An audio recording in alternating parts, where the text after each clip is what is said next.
Si vous êtes nouveau sur la chaîne, n'oubliez pas de vous abonner et d'activer la cloche de notification. On commence.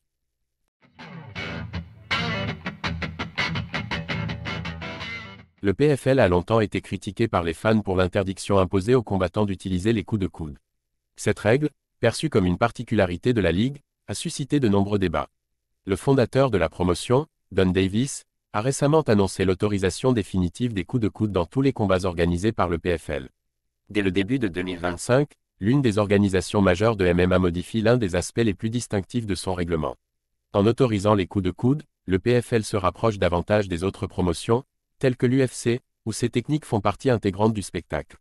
Jusqu'ici, les coups de coude étaient interdits pour une raison pratique.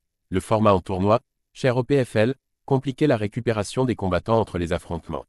Une coupure provoquée par un coude, souvent spectaculaire mais difficile à soigner rapidement, risquait d'empêcher un athlète de participer à la suite de la compétition avec le rythme voulu par l'organisation. Ce changement de règlement promet d'avoir un impact significatif sur les combats. Les coups de coude, redoutés pour leur capacité à ouvrir rapidement, offrent une arme supplémentaire aux combattants.